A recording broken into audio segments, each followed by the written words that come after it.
Alors aujourd'hui, je vais vous parler d'Edvard Munch, cet artiste norvégien dont l'exposition du Centre Georges Pompidou est tout à fait nouvelle parce qu'elle se propose de montrer que l'artiste était un artiste moderne à travers 140 œuvres, à la fois des photos, des peintures, des dessins, des sculptures. Et c'est la première fois qu'au lieu de montrer une rétrospective, l'exposition est présentée de manière à rebours. C'est-à-dire que Munch est généralement associé comme un artiste du 19e, dont la peinture est proche des artistes symbolistes ou éventuellement des pré-expressionnistes. Il est certainement plus proche de Van Gogh ou même de Gauguin par le choix des couleurs, alors que vous allez vous rendre compte que cet artiste a développé des recherches tout à fait modernistes. Et il faut souligner quand même qu'il est mort la même année que Kandinsky et la même année que Mondrian. Et à la suite de cette exposition qui avait été montrée au Centre Georges Pompidou, le commissaire a voulu montrer un nouveau regard sur l'œuvre d'Edvard Munch. Exposition tout à fait intéressante qui se propose de faire un parcours à travers 9 salles selon des thématiques.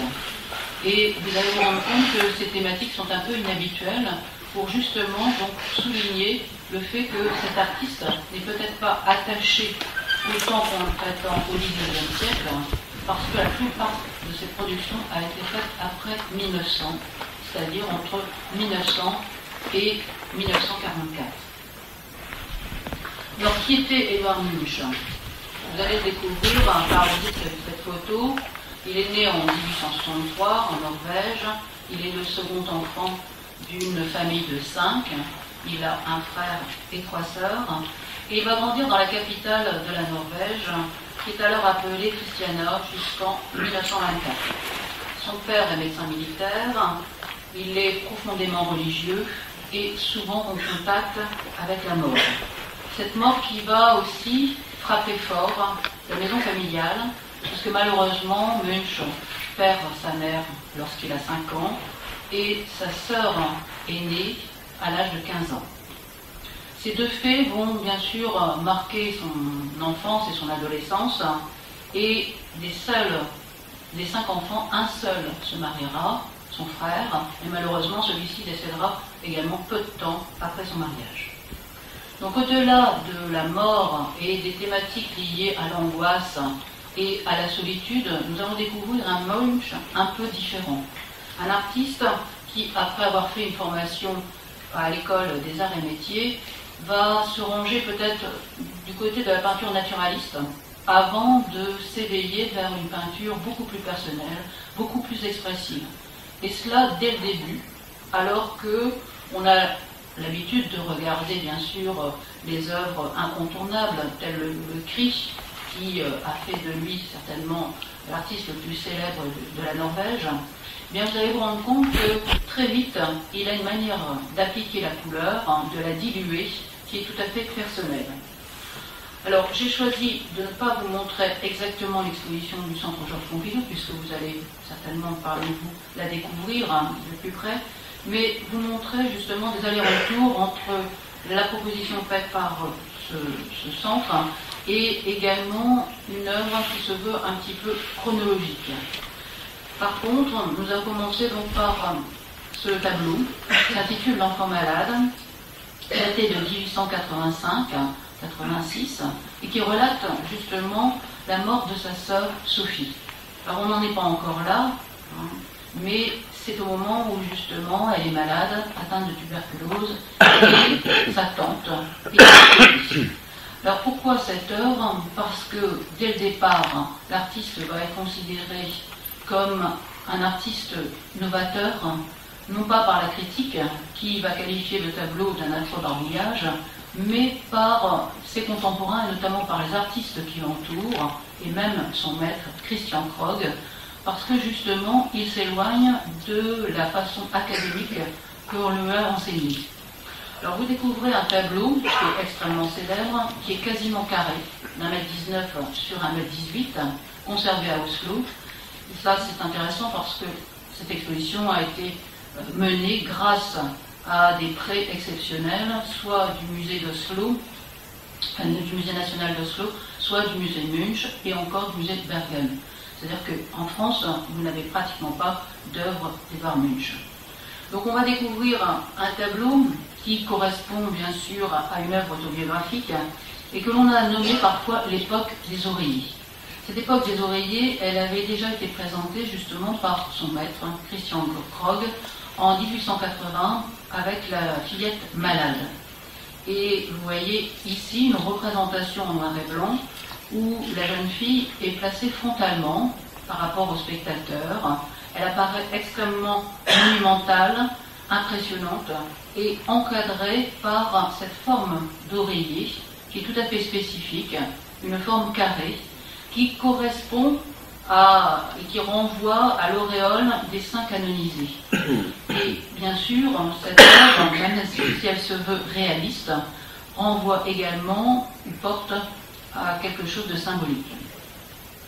Dans l'œuvre de Munch, le cadrage n'est pas aussi serré, mais on va découvrir Sophie installée, assise dans son lit, certainement, appuyée contre cet oreiller, avec à ses côtés une femme dont on ne voit pas le visage.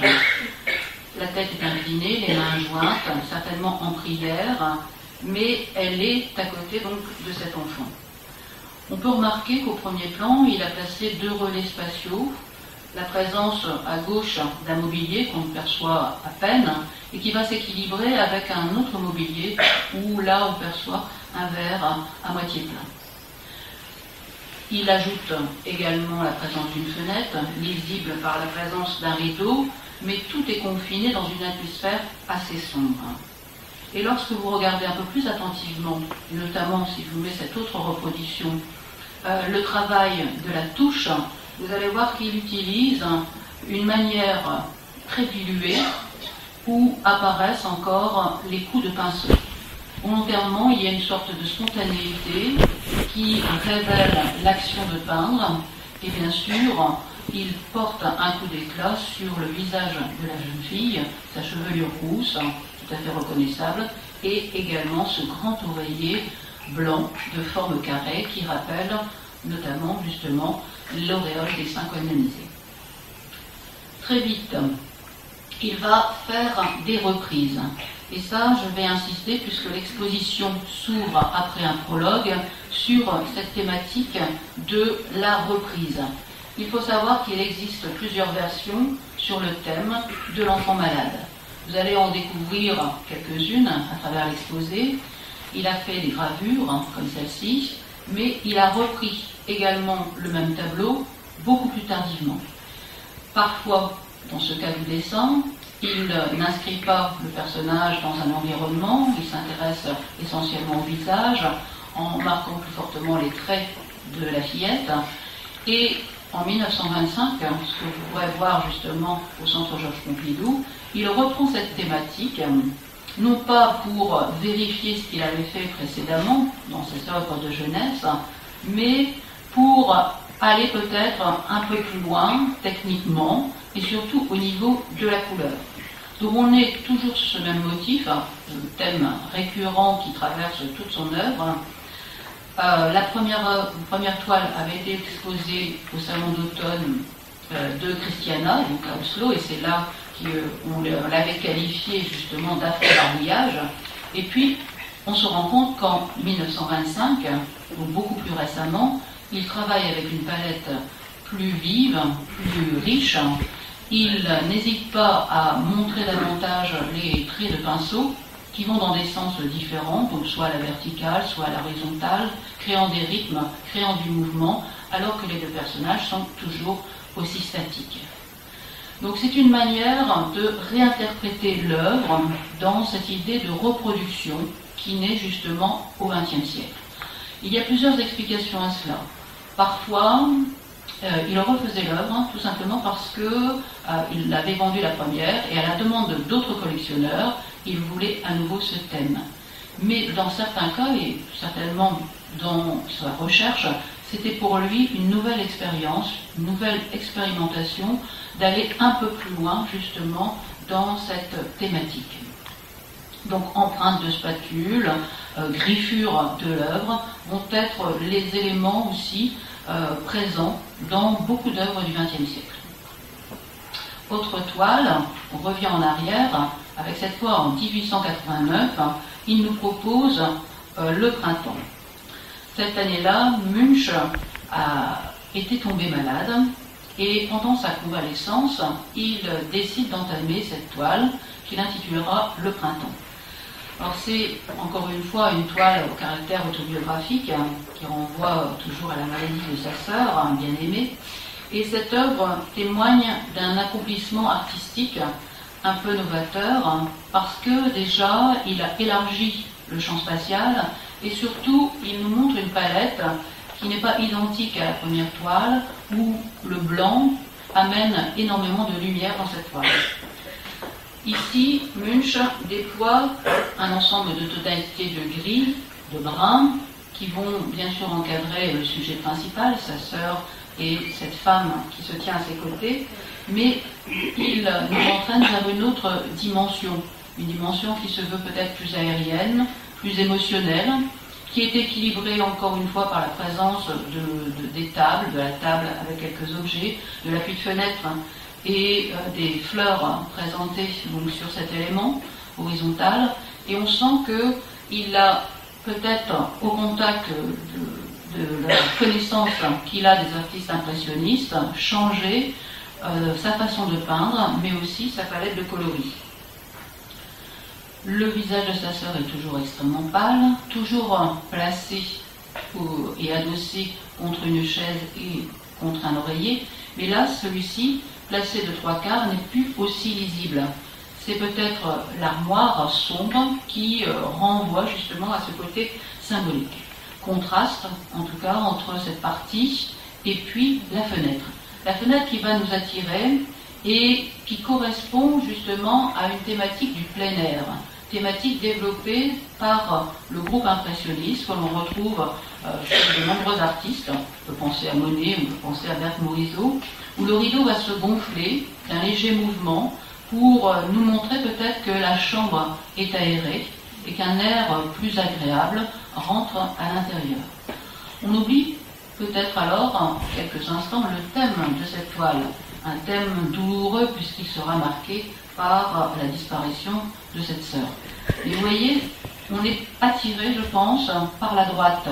Le fait que la circulation de notre œil va passer du sujet principal justement à l'extérieur. Et c'est comme ça qu'il va nous entraîner vers une peinture que l'on pourrait qualifier de plus sereine. Pourquoi ? Parce qu'il veut aussi satisfaire le public et la critique. Et grâce à ces toiles de 1889, Edvard Munch va obtenir une bourse qui lui permettra de faire un séjour en France. Donc voilà une nouvelle œuvre qui s'intitule Inger au bord de l'eau. Inger fait partie de la famille, c'est également sa sœur. Cette toile a été peinte en 1889. Le format est plutôt horizontal, format paysage, 1,26 m sur 1,62 m, toile conservée au musée de Bergen. Et là, il révèle vraiment l'apport des tendances impressionnistes à travers l'évolution de la peinture. Bien sûr, par le choix des couleurs, mais aussi parce que le thème est celui du plein air. Personnage installé directement sur les rochers, qui est tourné cependant vers la gauche, mais on voit bien qu'à cette construction assez massive, faite par les rochers ou même par la stature imposante du personnage, il y a derrière une évocation de l'eau, avec quelques perches, qui pourraient peut-être nous faire penser, de manière assez lointaine, à Impression soleil levant de Monet. Alors sachez que Munch a déjà fait un premier voyage, un premier séjour à Paris, avant justement l'obtention de cette bourse qui lui permettra cette fois de séjourner pendant pratiquement 2 ans. Il nous propose un seul personnage, ce personnage c'est sa sœur, et se pose alors peut-être le problème de l'existence humaine, de la solitude, de la mélancolie, même si tout cela n'est pas tout à fait lisible sur le visage de cette jeune femme qui paraît sereine, mais malgré tout tournée vers la gauche. C'est grâce à ces toiles qu'il part pour la France et cette fois, il s'enferme à nouveau dans une pâture sombre.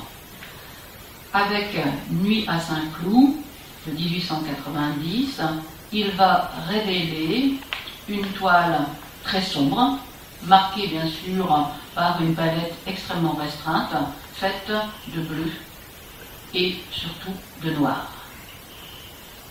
Il s'est installé à Saint-Cloud parce qu'une épidémie de choléra s'est déclarée dans la capitale, et là, il vient d'apprendre le décès de son père. Il a alors 26 ans et il se retrouve orphelin. Cette toile va être un témoignage justement de cette absence, de cette difficulté à vivre, à soutenir tout cela, et il se présente appuyé près de la fenêtre, portant un chapeau, mais peu lisible parce que la silhouette sombre se confond avec l'espace intérieur. Il se place près d'une fenêtre et la croisée de celle-ci va se projeter par une ombre assez incisive au sol.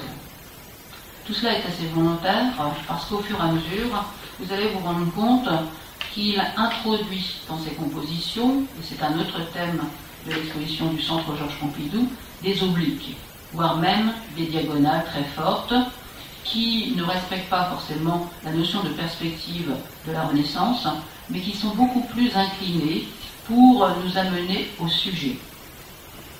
Cette oblique lisible, c'est celle de la croisée de la fenêtre, qui traduit une sorte de croix.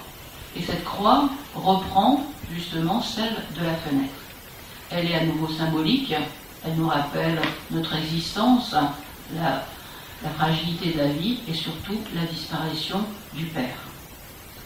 La palette choisie rappelle peut-être celle de Whistler, avec des chromatismes qui utilisent justement des dominantes de bleu ou parfois de noir. On peut penser à tous ces nocturnes qu'il a peints, mais ici, bien sûr, la couleur est aussi symbolique et renvoie à la tristesse du peintre. Peu de temps après, il se réinstallera à Paris. Et on s'aperçoit à ce moment-là qu'il a changé de style, qu'il ne propose plus une peinture concentrée sur lui-même, mais au contraire quelque chose de beaucoup plus aérien avec cette toile intitulée Rue Lafayette. Rue Lafayette est une œuvre de 1891, conservée cette fois à Oslo. Et dans cette toile, la facture est tout à fait de style néo-impressionniste. Vous voyez immédiatement toutes les petites touches de peinture distribuées en bâtonnets qui rappellent les artistes de cette même époque. Il a choisi de nous placer avec une vue en plongée, comme si on se trouvait au niveau du balcon. Et regardez bien cette oblique qui fait glisser notre regard, qui est très accentuée au niveau de l'angle et qui nous amène peut-être à une idée de vertige lorsqu'on découvre la foule et l'activité justement de cette rue Lafayette, là où il s'est installé. On peut bien sûr comparer cette œuvre de 1891 avec un autre tableau très célèbre de Gustave Caillebotte, le boulevard Haussmann. À la différence de celle-ci, vous avez deux personnages placés sur le balcon et la vue n'est pas tout à fait identique.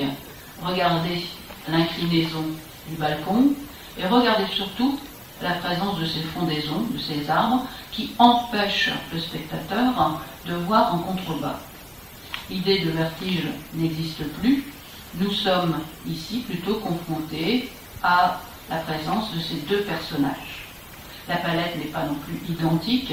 On a une vision peut-être plus naturaliste chez Caillebotte et une vision plutôt néo-impressionniste avec des ombres portées dessinant justement les motifs du balcon, rappelant plutôt les tendances de l'Art Nouveau. C'est comme ça qu'il va donc chercher à exprimer un petit peu ses influences françaises.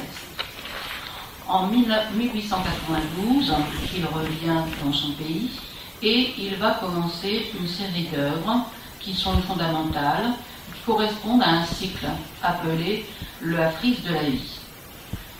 Pour cela, 10 ans de travail acharné lui délivreront justement un message à la fois sur la vie, l'amour, mais surtout également la mort. C'est au cours de cette période que son talent sera reconnu. Vous découvrez ici La Voix. La Voix, VOIX, c'est le premier tableau d'une série de 6, dont le titre est celui de l'amour, qui devient certainement le noyau de la frise de la vie. Ce tableau est inspiré notamment de paysages qu'il a fait auparavant, représentant un clair de lune. Et regardez bien justement comment le tableau se structure à partir de la lune qui s'élève dans le ciel et qui distribue une ombre portée équivalent à une sorte de I sur la surface de l'eau. Dans La Voix, nous avons la même construction du paysage, à quelques éléments près, parce qu'ici, les troncs d'arbres se densifient, et on va découvrir un personnage placé plutôt à gauche. Ce personnage est féminin, il est vêtu de blanc, il est très simplifié, il décrit une grande verticalité, un peu à la manière des troncs d'arbres, et cette femme place les mains derrière le dos et lève la tête. On ne comprend pas bien pourquoi l'artiste la décrit de manière frontale. Il y a une sorte de provocation qui pourrait peut-être nous intimider, le fait qu'elle se dresse comme cela en faisant jaillir sa poitrine, même si elle n'est pas très très bien lisible ou dessinée, nous pose question. Et ce tableau sera associé à un autre de 1893, à peu près identique au niveau du format, un peu plus carré, et qui s'intitule cette fois Le clair de lune.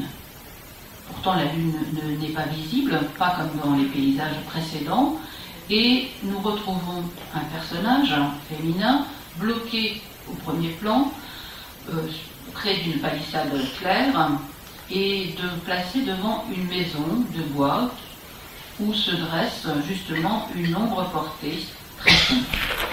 On peut bien sûr comparer cette femme à l'œuvre précédente, à la différence près que celle-ci est vêtue de sombre, que son teint est extrêmement crayeux, un peu comme dans l'œuvre précédente.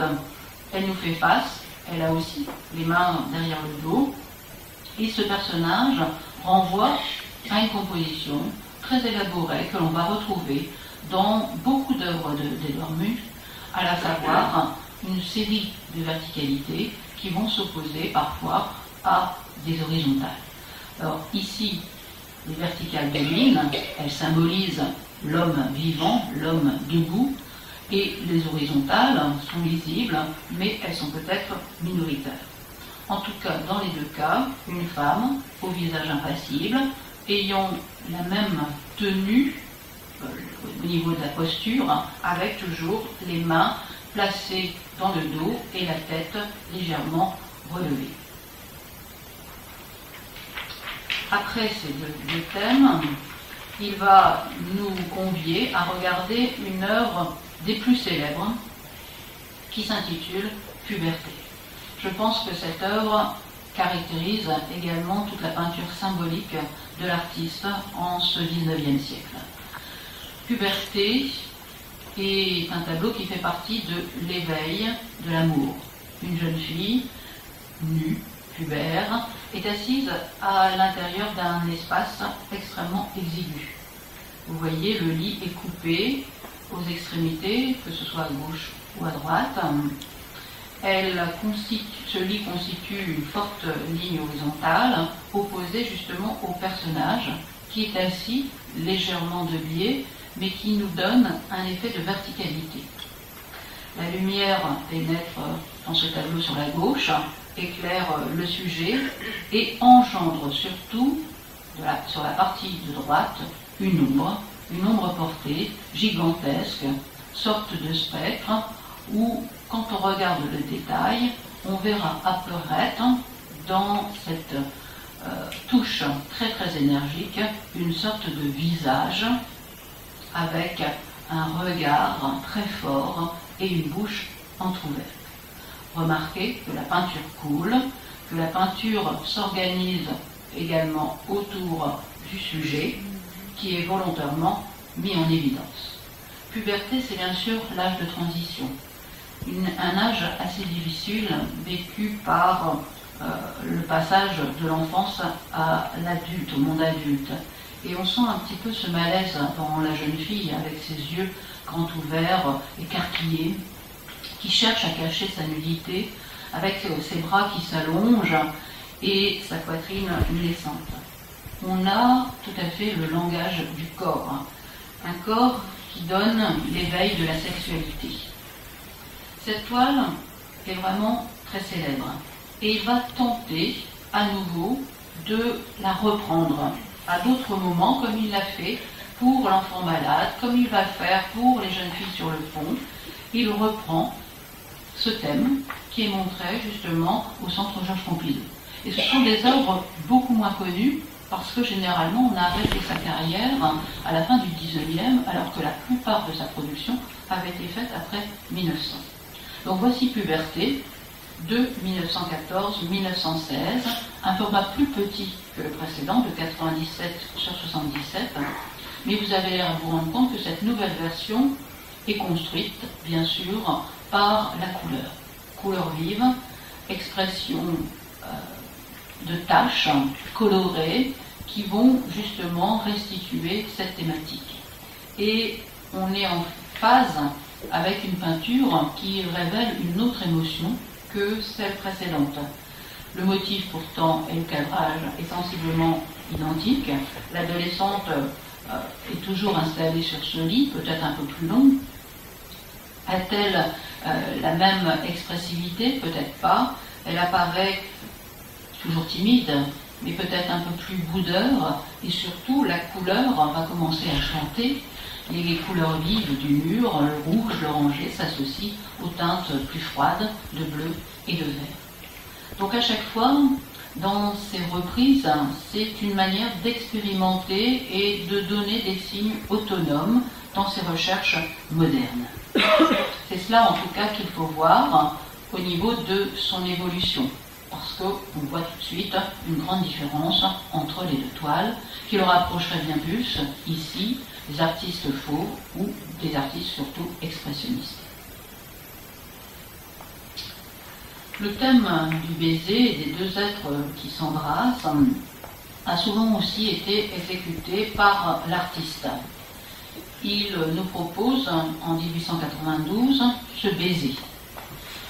Il l'a exécuté d'abord à Paris et puis il va reprendre ce thème en modifiant l'espace ou la couleur. C'est une image plutôt suggestive qu'érotique.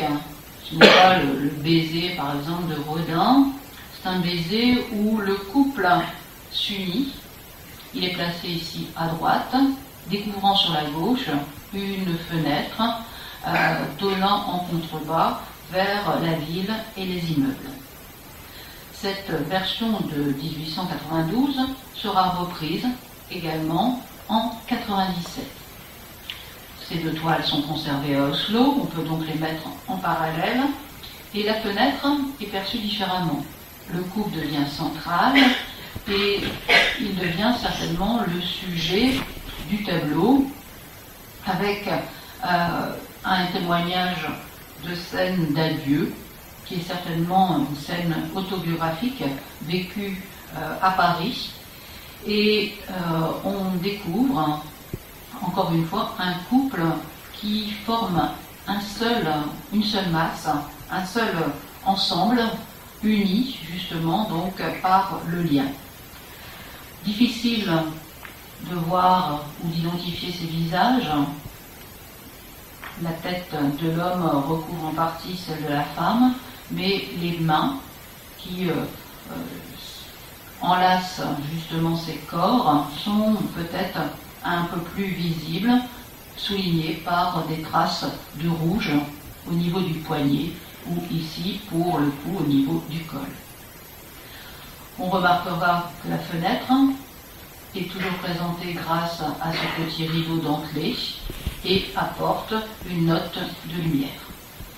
Ce baiser va être travaillé à la gravure sur bois en 1897 et il sera repris également plus tardivement en 1914.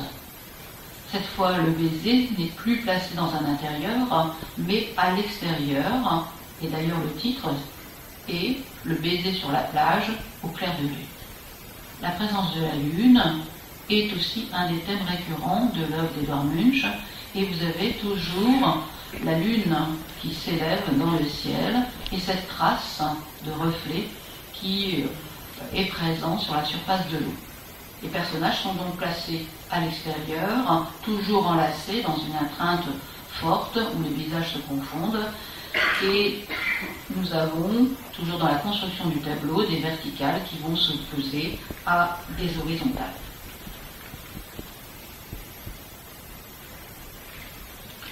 De ce thème du baiser, il va passer au thème du couple, qui est sensiblement le même. Cette œuvre de 98, à la jonction du 19e et du 20e, est intitulée « Hommes et femmes ». Hommes et femmes montrent alors un couple séparé. C'est dans ce registre qu'apparaît bien sûr le thème fatal de l'amour, de l'attirance des sexes, mais aussi peut-être de l'éloignement. On remarquera cette fois que le corps de la femme engendre une ombre lourde qui se propage sur la surface murale de manière très très stylisée, un peu comme une sorte de montagne au contour menaçant. Montagne, fantôme, peu importe, au-dessus de la tête du jeune homme, une surface sombre et une sorte d'abîme sépare les deux êtres. Vous remarquez que la touche est très nerveuse, très rapide. On peut lire tous les coups de pinceau. Le jeune homme est incliné, torse nu, et le rouge de la chevelure, qui s'associe à la chevelure, semble auréoler le personnage. Un portrait d'un couple éloigné cette fois, qui s'oriente plutôt vers le bas, qui nous montre une description psychologique des deux êtres en travaillant rapidement et en révélant justement toute la matière et toute la nervosité de l'artiste. Dans cette fresque de la vie, lors de la première présentation publique en 1893, l'artiste va faire figurer cette Madone en toute première position, et pour lui, cette Madone correspond à l'épanouissement et au déclin de l'amour. Pour ce thème, comme pour beaucoup d'autres, il existe 5 versions différentes. Et au point de départ, le tableau était pourvu d'un encadrement qui malheureusement a disparu et qui mettait en place des sculptures ou des dessins de spermatozoïdes et d'embryons. Vous pourrez le voir dans l'œuvre qui suivra, qui correspond à une lithographie. Du point de vue de la composition, il nie l'espace, en nous ramenant le personnage face à nous, frontalement, associé au fond, presque en état d'apesanteur. Vous voyez une femme qui s'offre à nous à peu près jusqu'à la taille, la position des bras placés au niveau du dos, celui de droite justement se perd un petit peu dans les remous, dans ces méandres ondoyants, et on voit que la femme a rejeté sa longue chevelure sombre vers l'arrière. Elle offre littéralement son corps, cette carnation claire, relevée par des petits accents de rouge au niveau de la poitrine, du nombril, des lèvres et du dessus de la chevelure. Ce personnage sera repris, notamment dans cette lithographie, avec des couleurs moins vives, avec un dessin beaucoup plus plat, où le rendu du volume du corps n'existe plus. Et ce tableau est intéressant parce que justement vous retrouvez le cadre originel avec la présence de spermatozoïdes et de ce petit fœtus, dont le visage va vous faire penser donc à l'œuvre qui va bientôt suivre, le cri. C'est ainsi qu'il arrivera à ce tableau qui a fait la célébrité de l'artiste, d'autant plus à la suite d'un vol rocambolesque qui est survenu en 1994. Le cri correspond à la troisième série dans ce cycle où il traite de l'angoisse de vivre. Cette angoisse de vivre, il va nous la faire pressentir à travers un écrit qu'il a laissé et qui nous raconte qu'il se promenait avec des amis. Je longeais le chemin avec 2 amis, c'est alors que le soleil se couchait, le ciel devint tout à coup rouge, couleur de sang. Je m'arrêtai, m'adossai, épuisé, contre une barrière. Le fjord d'un noir bleuté et la ville étaient inondées de sang et ravagées par des langues de feu. Mes amis poursuivirent leur chemin, tandis que je tremblais encore d'angoisse. Et je sentis que la nature était traversée par un long cri infini. À partir de là, on comprend bien ce qu'il exprime sur cette toile. C'est une œuvre autobiographique qui le met en scène face à nous, copé au niveau des jambes, laissant s'éloigner ses amis qui surplombent le fjord. Cette peinture est à la fois une combinaison d'une forte coloration, de rythmes tourbillonnants et d'une utilisation dramatique de son existence, mais aussi valorisée par une perspective fuyante et peut-être un peu exagérée. Lorsqu'on découvre la tête du personnage, on voit bien que l'artiste va affirmer son angoisse. Il va chercher à la traduire par ce visage oblong, par cette bouche largement entrouverte et cette tête qui devient une sorte de vanité, de crâne, tout simplement. Il a choisi également de réaliser ce tableau très célèbre en gravure. Et ici, même si la couleur n'existe plus, dans cette gravure sur bois, le trait incisif, orienté dans des sens différents, accuse également cette recherche dramatique. De cette angoisse très forte, de ce drame, il aboutira justement à la thématique de la mort. La mort qu'il va redire à plusieurs reprises, en 1895 et plus tardivement, sans cesse. Il va réitérer les tableaux autour du lit de mort, comme c'est le cas ici.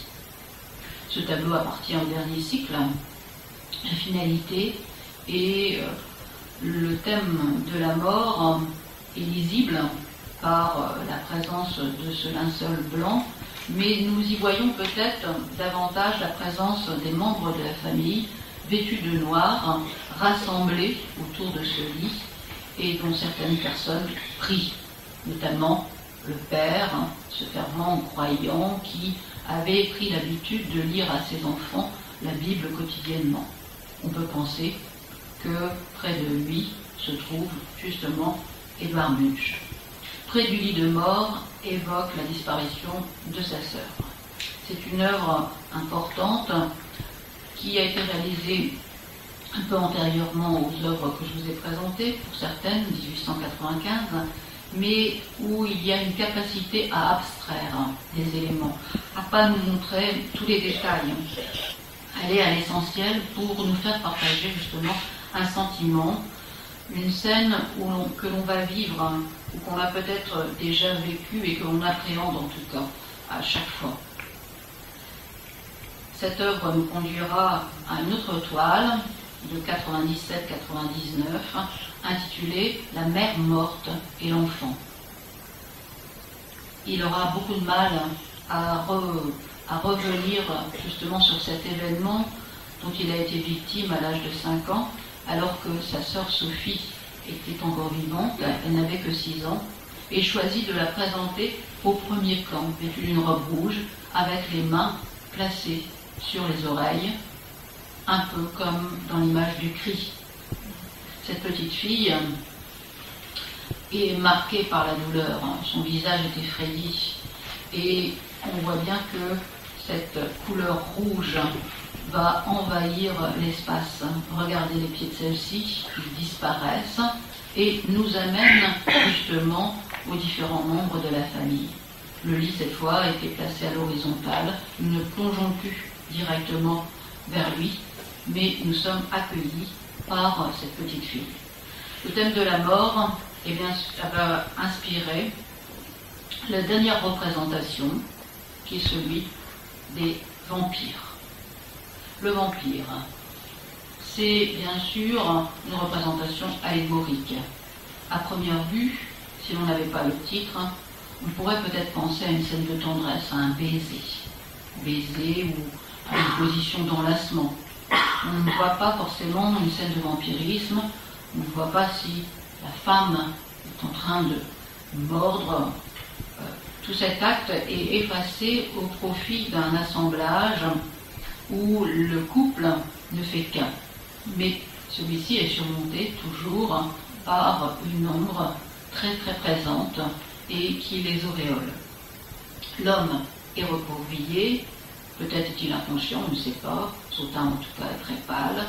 La jeune femme, avec sa chevelure qui se déploie, forme cette couleur de chevelure un peu rousse, pourrait nous faire penser à des jets de sang. Et ces cheveux donc coulent le long du personnage et enserrent symboliquement le couple ou peut-être la victime. Munch reprendra ce thème plus tardivement, et là, encore une fois, ça fait partie des reprises.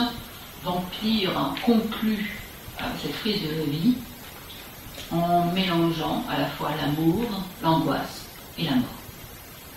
Pour ce vampire de 1916-1918, à nouveau, au lieu de présenter la scène dans un intérieur, il la place dans un extérieur, dans un paysage, qui est toujours similaire, qui est celui de la plage avec la lune, le lever de lune. Que fait-elle, cette femme? Est-ce qu'elle lui murmure à l'oreille? Est-ce qu'elle l'embrasse? Est-ce qu'elle l'étreint? Est-ce qu'elle est en train de prélever le sang?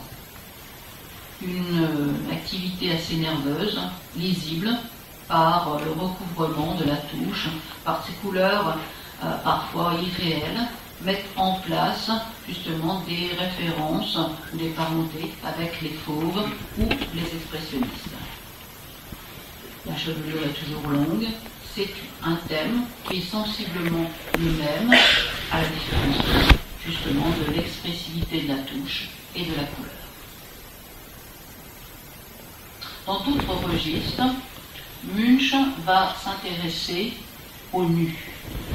Et il passera à nouveau le mois de juin jusqu'au mois de septembre en France pendant l'année 1895 et il reviendra au printemps 1896. À Paris, il est en lien avec certains contemporains et on a reproché ces tableaux à la fois des œuvres de Toulouse-Lautrec, mais aussi des artistes nabis, à savoir de Pierre Bonnard ou d'Édouard Vuillard. Vous découvrez deux nus, qu'il a intitulés Nus parisiens, des années 1896, et les silhouettes de ces femmes sont proposées à la fois de profil ou de dos. Les personnages ont des silhouettes minces, fines, mises en évidence par un fond de couleur rouge, et ce thème est un des thèmes essentiels dans la peinture post-impressionniste. Il ne travaillera pas toujours de la même façon dans cette période parisienne, et lorsqu'il nous propose Rose et Amélie, il renvoie directement aux thématiques de Toulouse-Lautrec et de ces femmes des maisons closes ou de ces femmes installées justement dans des bars. Rose et Amélie sont deux personnages impressionnants par leur carrure, par leur forme généreuse. Et on voit bien qu'il s'inspire des contemporains. Il est lié directement à Lautrec avec ces dames au réfectoire. On pourrait dire qu'il emprunte parfois les tonalités, mais il n'oublie pas, malgré tout, de placer derrière ces personnages toujours une ombre fantomatique. Vers le tournant du 19e et du 20e, l'artiste va revenir s'installer donc à Oslo, enfin à Christiania, et il travaillera essentiellement sur les âges de la vie, 4 âges de la vie. En 1902, propose une représentation de 4 personnages, avec au premier plan une petite fille, frontalement présentée, qui nous sourit. Elle est jolie, elle a l'air contente, et à ses côtés, une femme élégamment vêtue, et peut-être sa mère. Elle s'avance, elle aussi, mais en même temps, les 2 pieds sont sur un même plan, elle est certainement en arrêt. Derrière ces 2 personnages, une femme traverse la route, un peu plus âgée. Regardez son profil, ses yeux sont sombres, son visage est assez émacié, ses cheveux relevés en chignon. Et juste à côté d'elle, une vieille femme, encapuchonnée, cheveux blancs, s'avance dans cette rue. L'artiste a présenté 4 âges de la vie. 4 âges montrant le chemin à parcourir, qui va de la petite fille à cette vieille femme, placée à l'extérieur. Fond et forme sont tout à fait distinctes, mais lorsqu'on regarde les coups de pinceau, vous verrez qu'il associe justement à ces personnages qu'il a mis en place dans ce tableau de la couleur qui permet de les réunir et de former une forme quelque peu arrondie qui va aller vers le fond du tableau. De ces 4 âges de la vie, il passera à une série des dames sur le pont. Ces dames sur le pont, c'est aussi un thème où il existe 12 variations. Des variations qui sont assez similaires et des variations qui sont parfois plus lointaines, comme une sorte de reproductivité de la peinture. Dans la première version, qui n'est pas celle de droite, mais celle de gauche,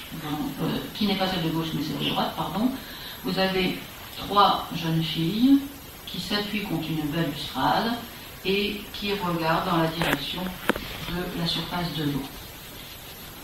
C'est un paysage qui représente un extérieur, un peu à la manière du cri, mais de manière beaucoup plus positive, dans la mesure où cette balustrade est beaucoup moins inclinée, dans la manière que celle-ci n'est pas placée sur la droite de l'image, mais partant de gauche et allant vers le futur.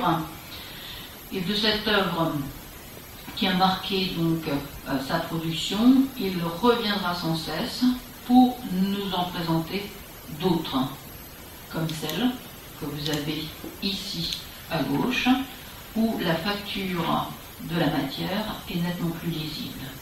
Il accentue à la fois la touche, mais il accentue également la couleur, pour densifier cette masse sombre qui cache la maison claire.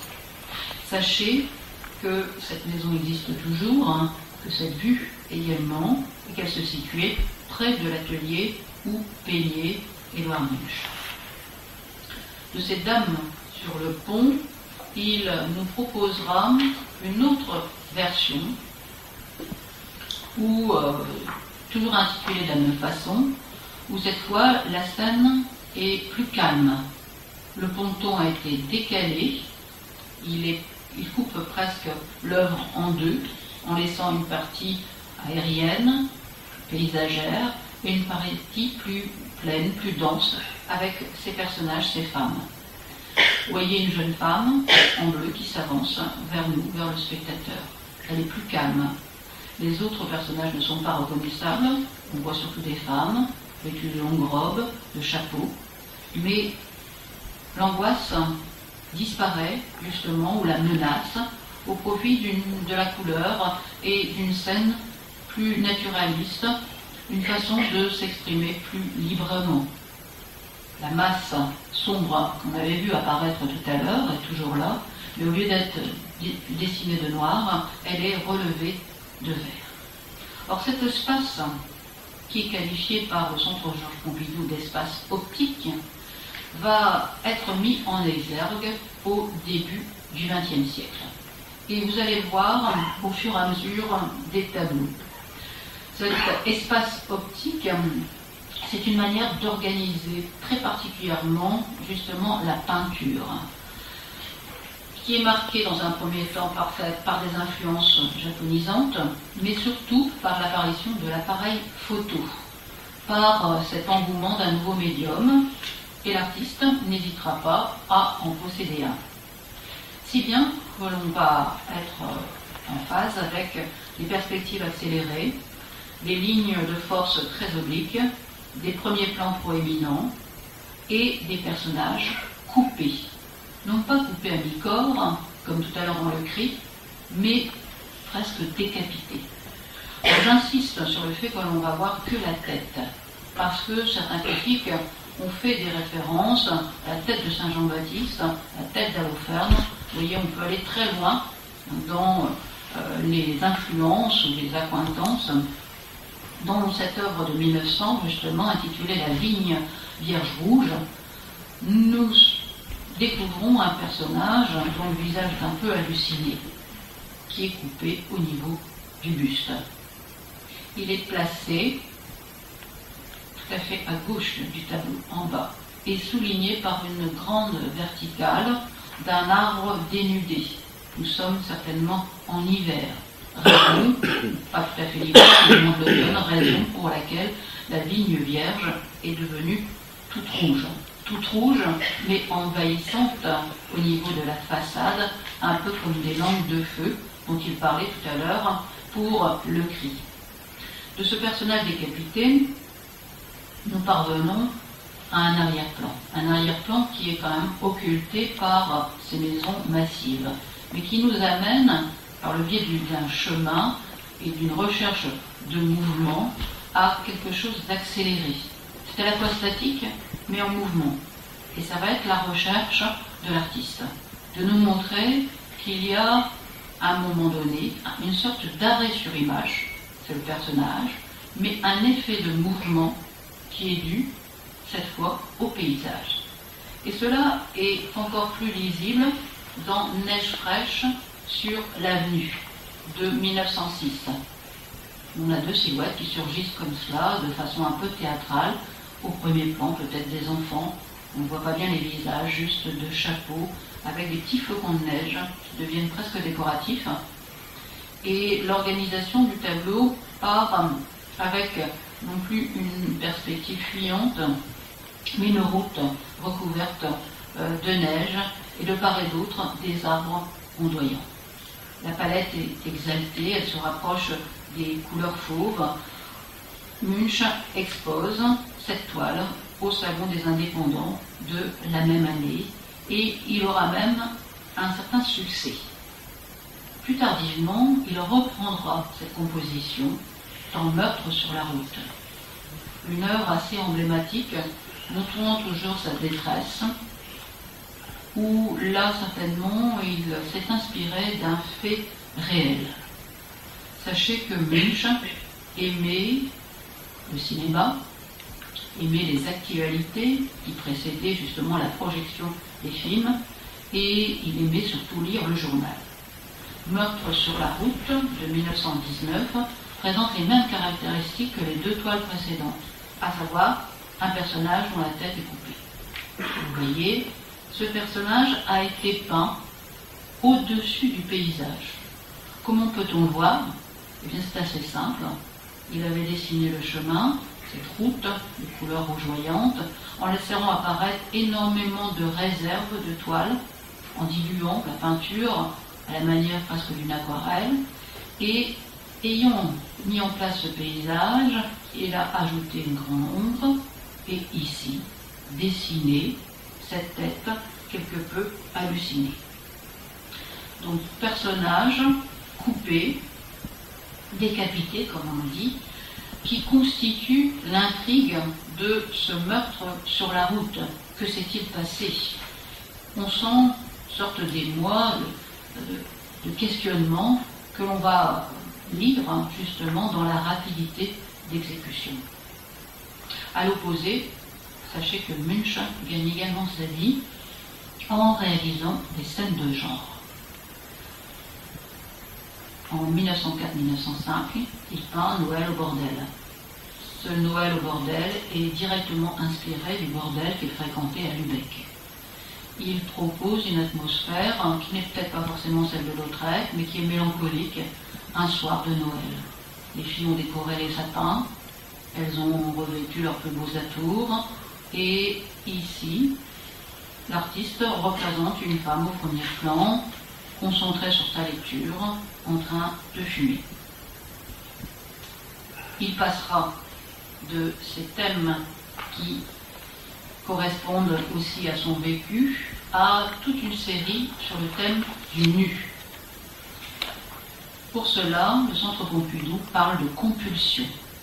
Compulsion parce qu'il va décliner un thème avec une série de variantes, comme s'il s'agissait de variations au sens musical, c'est-à-dire représentation du même sujet, une femme, qu'il intitule « Femme qui pleure » et qui devient obsessionnelle.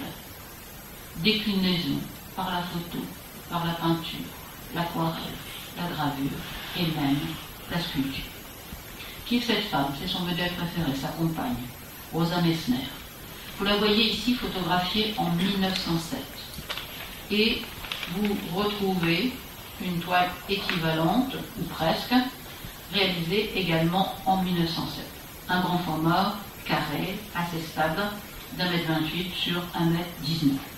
Il en fera aussi des petites esquisses et des petites peintures. Jeune femme en pleurs près d'un lit. Regardez bien, s'est-il servi de la photographie pour donner lieu à ces peintures? On peut le penser dans un premier temps.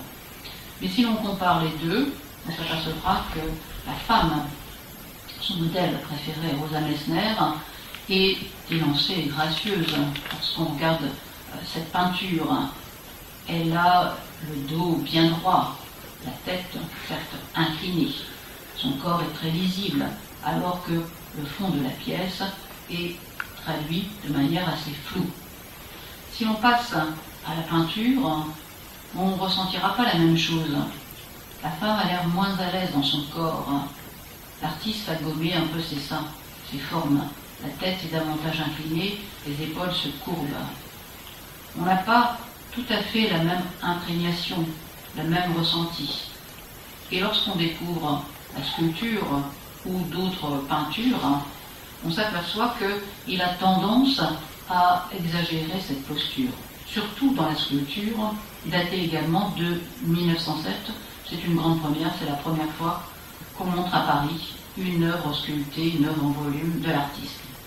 On pourrait bien sûr le rapprocher de Rodin dans la manière de traiter la matière, puisqu'il s'agit d'un bronze, dont le point de départ est bien sûr un travail de terre. Et là, on sent presque un accablement du personnage. Regardez la façon dont il va traiter la chevelure, comme s'il y avait un voile qui recouvrait et qui donnait cette inclinaison à la tête. On trouve également un socle, une base solide, qui donne un effet d'attachement à la terre, une sorte d'enfouissement des pieds. Et on sent une lourdeur, une massivité qui n'était pas lisible justement dans ce travail photographique pris par l'artiste. Le Centre Pompidou parle de compulsion, de déclinaison, à partir justement d'un thème qui deviendra chez lui en 1907 complètement obsessionnel. Il dira, quand je suis tellement habité par cette image, n'est-ce pas aussi valable que de peindre des centaines de pommes ou de violons sur une table. Cet écrit est plus tardif, mais correspond justement à des reproches qu'on lui avait faits. Pourquoi évoque-t-il les centaines de pommes? Il pense à Cézanne. Pourquoi parle-t-il de violons sur une table? Toujours des natures mortes, lorsque les cubistes décomposent en facettes justement tous ces instruments de musique. Il reviendra cependant à d'autres thèmes. Cette femme qui baille, ou une œuvre aussi plus tardive, de 1913, où, un peu comme dans La jeune fille de puberté tout à l'heure, le personnage est installé sur un lit, mais avec une expression, avec un sentiment qui se veut différent par le choix de la couleur. C'est nu, c'est féminin, ou ces portraits permettront une certaine reconnaissance de l'artiste auprès de ses collectionneurs. Et là, il faut savoir que cette dame en bleu, qui est le portrait de Madame Barthes, a été fait à la demande du mari, le médecin Barnes, qui était justement l'ami de l'artiste. Une représentation que l'on peut qualifier globalement de fidèle, plutôt conventionnelle, personnage placé au centre de l'image, tourné vers la gauche, une œuvre expressive, reposant essentiellement sur une palette de coloris bleutés qui envahit l'ensemble de la toile, rehaussée un petit peu au niveau du sol par le rouge. Touche rapide, espace restreint, mais en même temps une forte présence très visible dans le regard, le sourire du personnage. Autre dame, la dame sous la véranda de 1924, est un des derniers portraits de cette série qu'il a réalisé donc depuis 1900, où il montre Brigitte Croisteuil, qui était également un de ses modèles. Cette femme a été placée dans la véranda de la maison de Munch, où il vivait à Équely, et ce personnage, placé donc à la verticale, en appui sur le chambranle de porte, s'ouvre vers l'arrière-plan, et l'on peut distinguer alors la véranda, et de la véranda passer au jardin. Cette inclinaison de la perspective n'est pas aussi forte que dans certaines toiles, mais rappelle justement les constructions précédentes. Ce sont bien sûr des tableaux beaucoup plus conventionnels. Des tableaux qui ne parlent pas de la même activité de l'artiste. Ce ne sont plus des expérimentations ou des recherches, alors que celle-ci en est une, le soleil. Le soleil date de 1910. 1910 jusqu'à 1913, puisqu'il reviendra sans cesse sur une série de compositions autour du soleil. Il faut savoir que ces tableaux de paysage ont été faits après une hospitalisation qui ont marqué l'œuvre de Munch suite à une dépression nerveuse.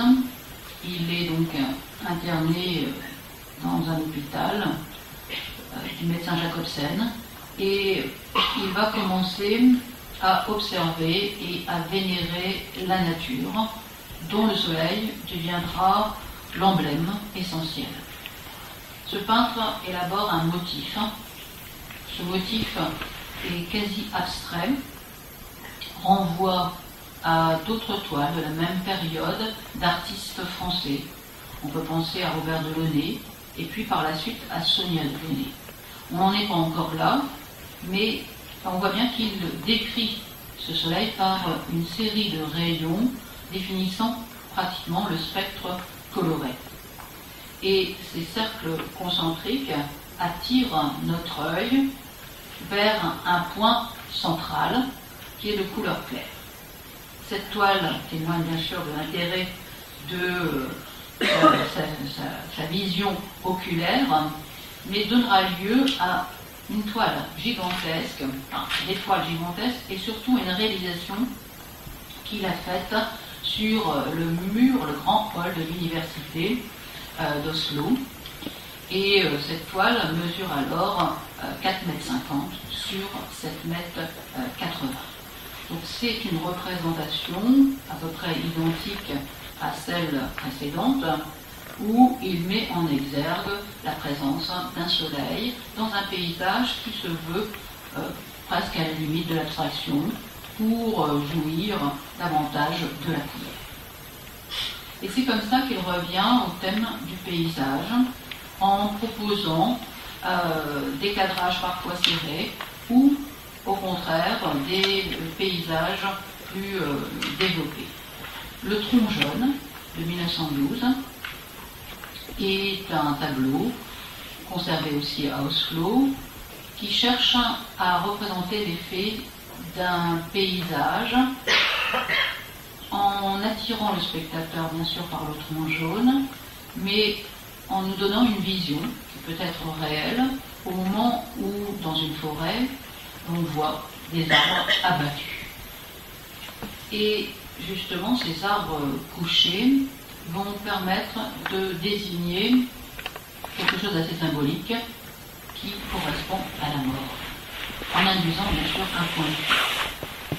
Dans la construction du paysage, comme on a pu le voir auparavant, il utilise souvent les verticales, les horizontales et les obliques. Et l'artiste dit qu'il y a deux lignes fixes dans la nature. Deux lignes principales, la ligne de repos horizontale et la ligne verticale, celle de la pesanteur.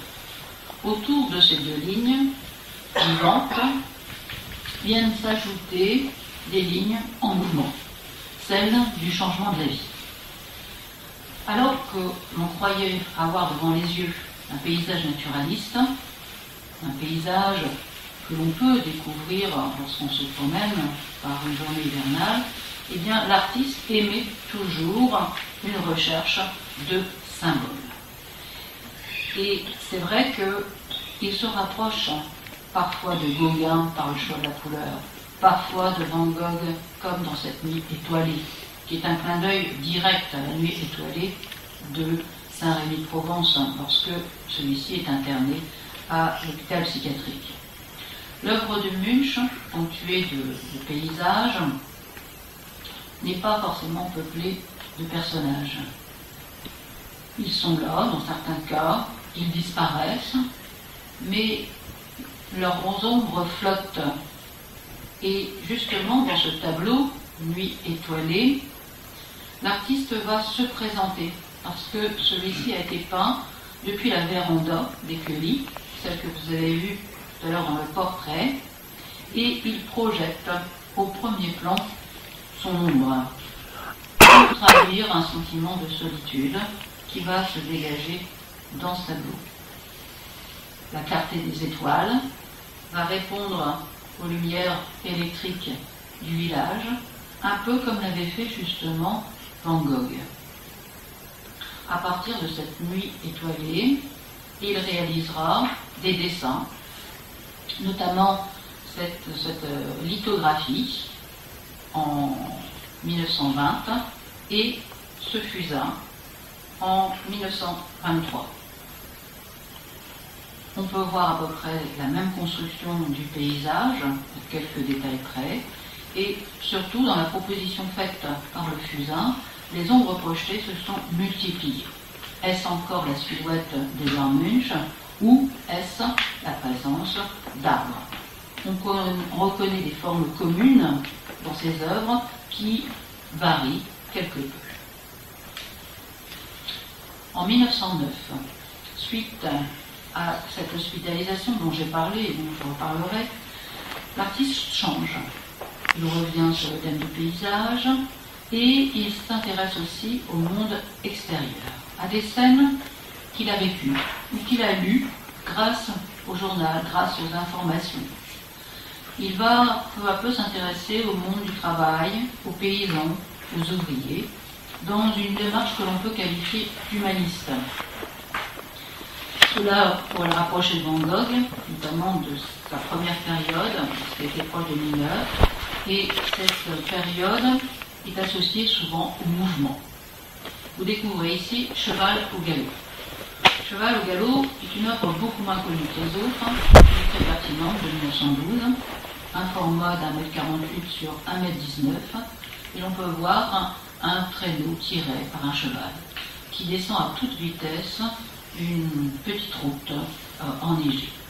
De part et d'autre, des personnages s'écartent pour laisser passer ce traîneau, ce personnage. Vous avez deux silhouettes d'hommes d'un côté, deux silhouettes de fillettes, d'enfants de l'autre. Et lorsqu'on regarde la scène centrale, on sent bien l'accélération. Il y a et la différence de taille entre le personnage, le conducteur, et l'animal. L'animal qui devient imposant, qui donne toute la puissance au tableau, toute l'attraction, et surtout l'œil de l'animal. Il a réalisé donc une représentation de la tête vue légèrement de 3/4 et il met au centre cet œil. Cet œil qui va devenir un peu l'élément focal du tableau. Pour traduire l'atmosphère, des teintes froides, surtout des bleus, des verts, associés au blanc. À côté donc de cette peinture, une gravure. Une gravure, il s'agit d'une eau-forte, et le résultat est à peu près identique. À part que l'image est inversée parce que, vous savez, quand on reproduit, eh bien, on n'obtient pas l'original, mais une image en miroir. Et on retrouve la même force démultipliée au niveau de l'animal et la différence de taille entre la bête et les personnages. De la même façon qu'il s'intéresse aux paysans, il s'intéresse aux travailleurs. Travailleurs rentrant chez eux de 1913-1914. Et lorsque vous découvrirez cette œuvre au Centre Pompidou, vous serez certainement happé, interpellé, ébloui peut-être, parce que le format est très impressionnant, 2 mètres sur 2,27 m, mais qu'il y a aussi une scénographie particulière pour valoriser l'œuvre. Le tableau, on le voit depuis une fenêtre, comme si ces hommes allaient nous piétiner, allaient s'avancer fermement, en venant donc du lointain, une foule très dense, où petit à petit les personnages s'essaiment et avancent lourdement. Regardez le sol, regardez leurs membres inférieurs. Et vous allez voir comment Munch coupe certains personnages, comment il montre aussi le mouvement. Il a d'abord peint l'ensemble et il mélange les pavés et les membres de ces personnages. Il traduit aussi tout un travail de la vitesse, du mouvement, comme le faisaient à l'époque les futurismes par la segmentation et la recherche justement de ce mouvement. Cette œuvre est très forte, par le choix de la perspective, par la couleur qui est réduite essentiellement à des bleus, le bleu qui évoque le monde du travail, le bleu du travail, et puis le contraste entre justement ces personnages qui arrivent, qui sont dynamiques, qui semblent sortir complètement du tableau, et puis l'agencement de la perspective, du décor et du fond. Il en fera ainsi de nombreuses toiles sur ces thématiques. Et j'ai choisi aussi de vous montrer cette œuvre qui n'est pas au Centre Pompidou, qui date de 1916 et qui s'intitule « Homme dans un champ de choux ». Les choux ne sont pas très visibles, mais la toile est très impressionnante. 1,36 m sur 1,81 m, plus petite que la précédente, conservée à la Galerie nationale d'Oslo. Elle est impressionnante parce que une force herculéenne s'en dégage. Vous voyez un personnage qui fait corps avec le champ. Il est placé dans une composition triangulaire dont les sillons vont aboutir au haut du visage. Et on voit bien que cette composition qui s'élève vers le ciel, grâce à la structure, donne une force. Cette présence est traduite uniquement par des couleurs froides et rehaussée sur le pourtour par des teintes plus chaleureuses. Le personnage de grande taille, son ossature est puissante, ses pieds sont imposants et se mêlent à la boue des champs. L'homme possède une force, une présence incroyable, placée justement au centre de l'image. Nous avons terminé l'exposé par une série de regards retournés. C'est le thème du Centre Pompidou à travers des autoportraits. De nombreux autoportraits jalonnent justement l'œuvre de l'artiste, à la fois des autoportraits peints, mais également de nombreuses photographies. Il n'aura de cesse de scruter son image, d'étudier l'expressivité de son visage, les changements de ses traits, des toutes premières années jusqu'à la fin de sa vie, jusqu'à sa mort en 1944. Il épie sa tête, il observe les méfaits du temps, la maladie. Sachez qu'il a peint très peu d'autoportraits avant 1900. On comptabilise 5. Et on compte plus de 80 autoportraits dans toute sa production. Lorsqu'on rassemble, bien sûr, peinture, photo, dessin. Dans cette recherche qui va devenir obsédante, un peu comme elle était chez Rembrandt ou chez Van Gogh, on va voir apparaître des différences, de grandes différences. Regardez justement cet autoportrait à la cigarette de 1895.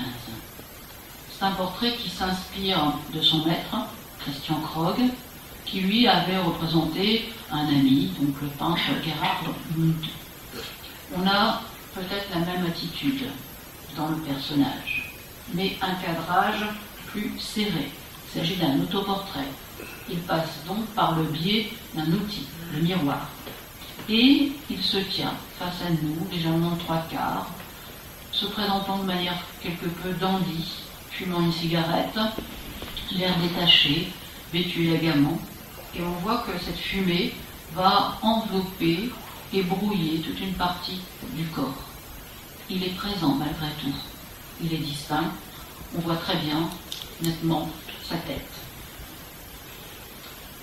En 1906, Munch apparaît différemment dans cet autoportrait peint à Weimar.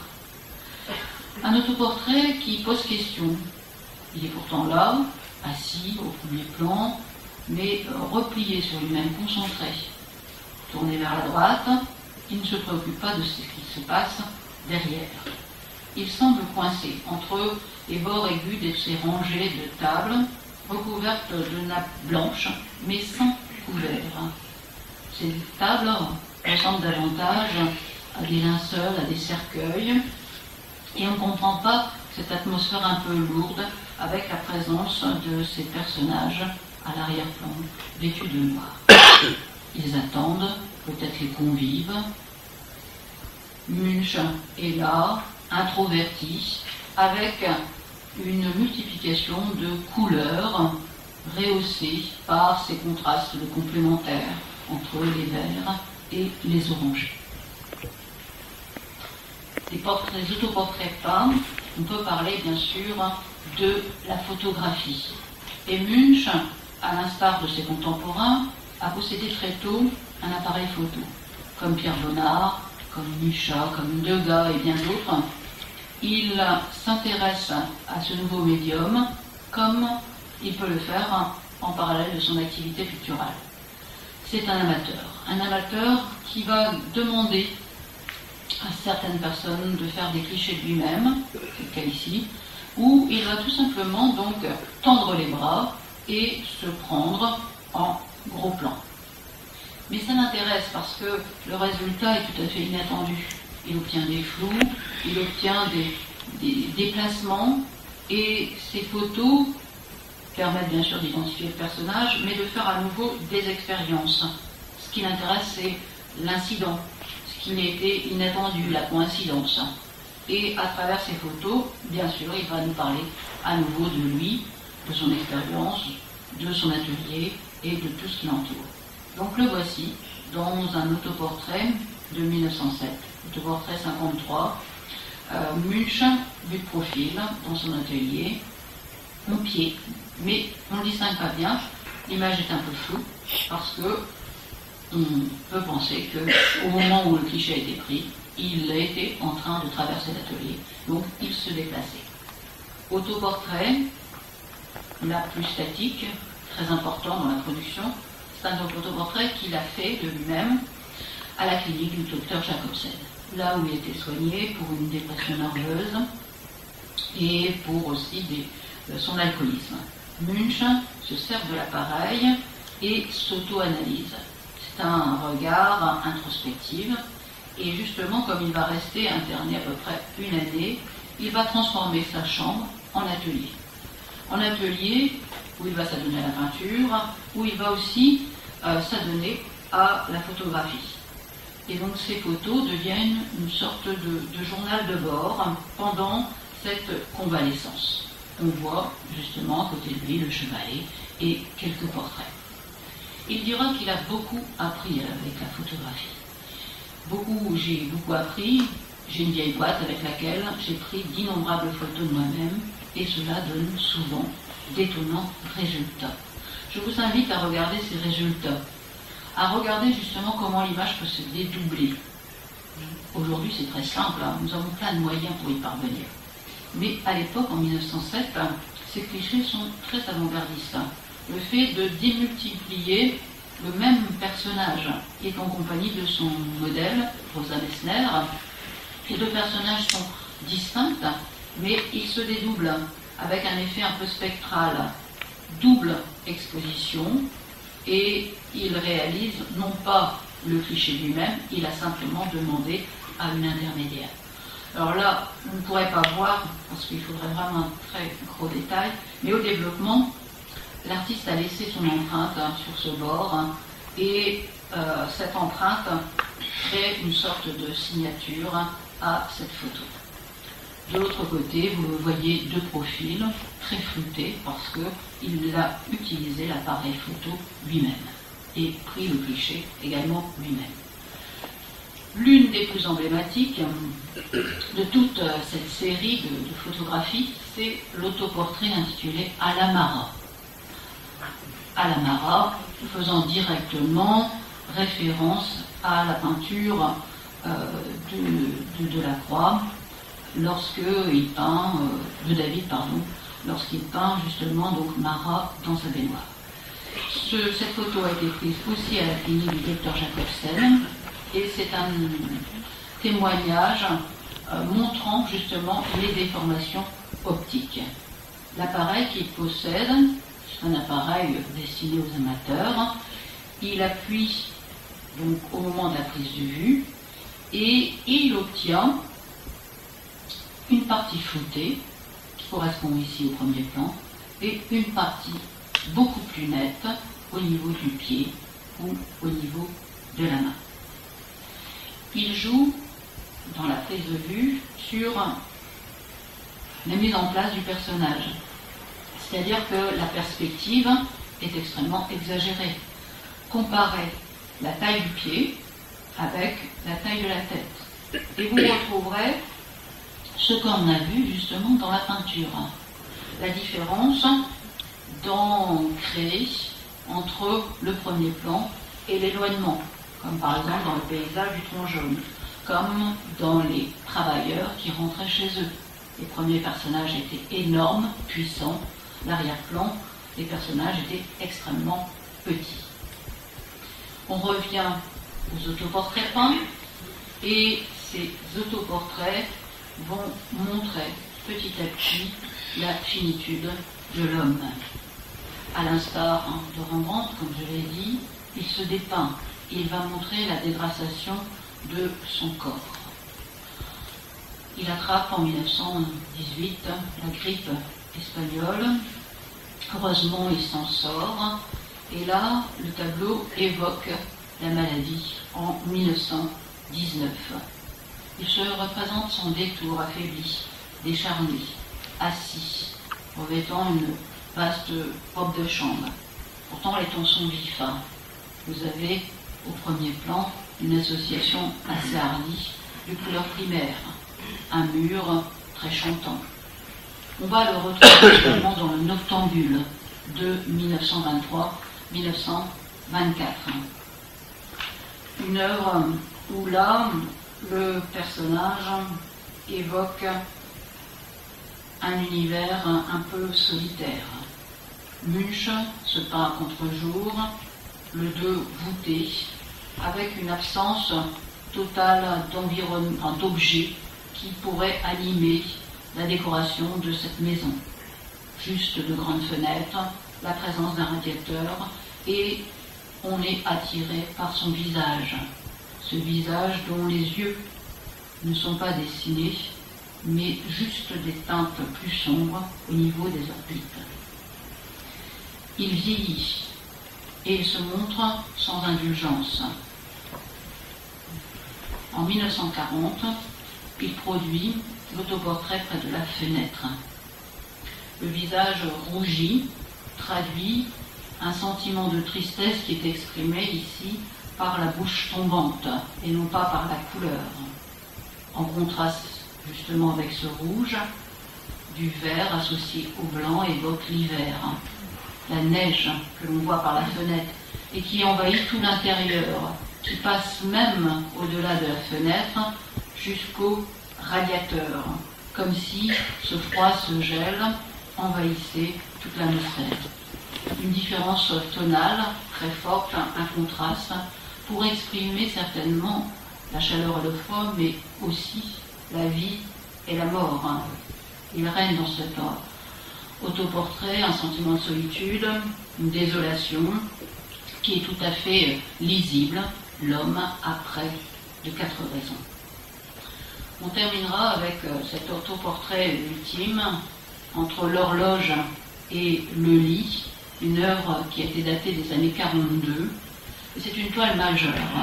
Une toile majeure par le format 1,49 m sur 1,20 m conservé au musée Munch d'Oslo, et dans laquelle il avait d'abord fait plusieurs études préparatoires pour aboutir donc à cette dernière version. Il est face à lui-même, il interroge la finitude de l'existence. Et il est coincé. Il est coincé entre une horloge sans aiguille, symbole du temps écoulé, et le lit, placé bien sûr à l'horizontale, qui présage une mort prochaine.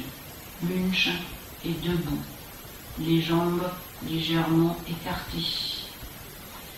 Dans une pose hiératique, derrière lui s'ouvrent des portes. On peut y voir des tableaux nombreux qui témoignent justement de son activité, du chemin parcouru. Ces tableaux sont lumineux, ils sont éclairés, ils appartiennent déjà au passé. Et ici, le personnage se présente face à nous et influencera de nombreux artistes avec justement cette toile. Avant de nous quitter, sachez que l'artiste, dans les années 20, a été reconnu. Ses toiles sont rentrées dans les musées, que dans les années 30, avec l'arrivée des nazis en Allemagne, certaines de ses œuvres ont été placées dans l'art dégénéré, et Munch s'éteindra paisiblement dans son lit en 1944, à plus de 80 ans.